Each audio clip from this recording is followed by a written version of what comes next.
Class 10th मैंने आपका पद्य खंड से चैप्टर 1 सूरदास कंप्लीट करा दिया। क्वेश्चन आंसर कंप्लीट हो गए हैं, उसका वर्क कंप्लीट कर लो। अब हम गद्य खंड से ले रहे हैं चैप्टर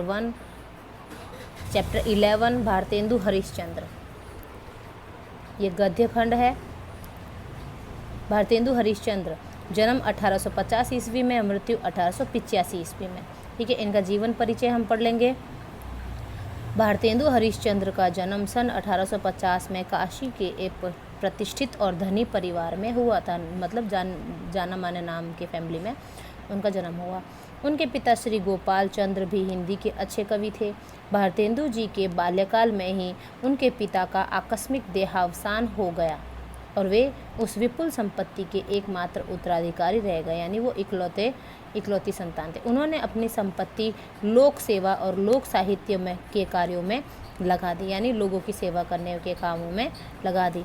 उनके द्वारा स्थापित किया हुआ हाई स्कूल अब बनारस में हरिश्चंद्र कॉलेज के नाम से चल रहा है, यानी उनके द्वारा बनाया गया स्कूल है हरिश्चंद्र, नाम उनके नाम से ही कॉलेज का नाम रखा गया। वे जन्म से ही कुशाग्र बुद्धि और प्रतिभाशाली थे, मतलब तीक्ष्ण बुद्धि, एकदम तेज इंटेलिजेंट थे वो। कविता करने का शौक भी उन्हें बचपन से ही था। 16 वर्ष की आयु होने पर तो उन्होंने ग्रंथ रचना आरंभ कर, 16 वर्ष के थे जब उन्होंने ग्रंथ की रचनाएं करने लग गए थे, और कविताएं तो वो जो छोटे बच्चे थे तभी लिखने लग गए थे। ठीक है, लगभग 35 वर्ष की अल्प आयु में, यानी कम उम्र में ही सन 1885 में उनका स्वर्गवास हो गया। भारतेंदु को वर्तमान हिंदी गद्य का प्रवर्तक माना जाता है, यानी कि जो गद्य पार्ट है, जैसे स्टोरी है, उपन्यास है, इसका प्रवर्तक माना जाता है। भाषा और साहित्य दोनों पर उनका स्थायी प्रभाव पड़ा है। उन्होंने गद्य की भाषा को परिमार्जित कर, यानी मतलब उसमें सुधार करके उसे मधुर और स्वच्छ बनाया है। वे सुधारवादी थे।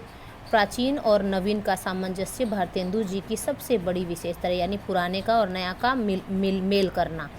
आपकी भाषा में संस्कृत के तद्भव शब्दों की बहुतायत रही है, तद्भव शब्दों का ज़्यादा प्रयोग किया है। लोकोक्तियों और मुहावरों के प्रयोग से उनकी भाषा में और भी लालित्य आ गया, यानी इन्होंने भरपूर प्रयोग किया लोकोक्तियों का और मुहावरों का। स्थान स्थान पर रोचकता बढ़ाने के लिए उन्होंने हास्य और व्यंग के भी प्रयोग किए हैं, यानी कॉमेडी रूप में भी करा है उन्होंने, मतलब जो भी कटाक्ष है, व्यंग है, हास्य है।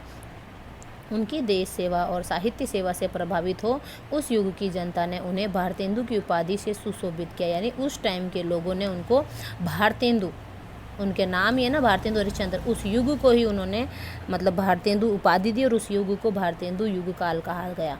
इन्होंने कवि वचन सुधा हरिश्चंद्र मैगजीन का संपादन का कार्य किया। कवि वचन सुधा और हरिश्चंद्र मैगजीन है। भारतेंदु ने कुल मिलाकर 175 ग्रंथ लिखे, जिनमें से केवल अनुवाद है, यानी उन्होंने ट्रांसलेशन ही किया है ज़्यादातर। ठीक है, इनके द्वारा लिखे गए नाटकों का हिंदी संसार में बड़ा आदर है।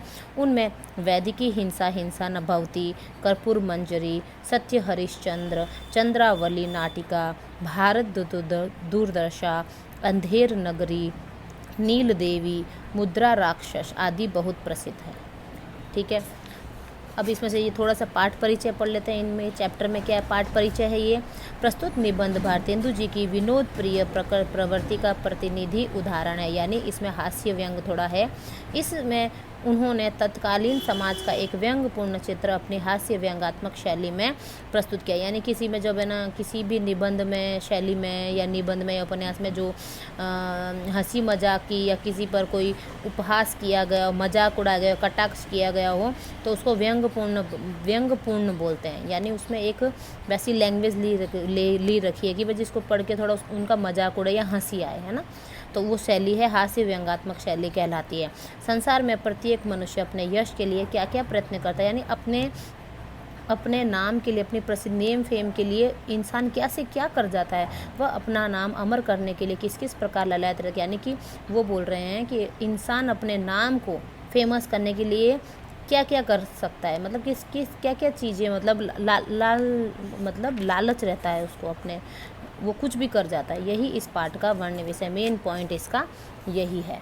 अब जैसे समाज, धर्मांध, स्वार्थपरता तथा अंग्रेजी शासन की अत्याचारपूर्ण नीति से किस प्रकार जर्जित हो गया था, यानी पहले के टाइम में कैसा अंग्रेजी शासन था, जैसा जो कुछ था तो बहुत जर्जित हो गया था। तथा शिक्षा के पवित्र क्षेत्र में भी लोग क्या सोचते थे, इन बातों का व्यंग्यमय चित्र यहाँ प्रस्तुत किया गया, यानी हास्य विनोदिया। इसमें इसका चैप्टर का नाम है एक अद्भुत अपूर्व स्वप्न। चैप्टर का नाम है, ये हमारा कवि परिचय था। अब हम नेक्स्ट चैप्टर में इसको थोड़ा, ये आप लोग चैप्टर रीड कर लेना बेटा, थोड़ा बहुत जितना हो सकता है मैं यहाँ पर करवा दूँगी वीडियो में, है ना। इस वीडियो को ध्यान से सुन लेना, आपके दिमाग में बैठ जाएगा।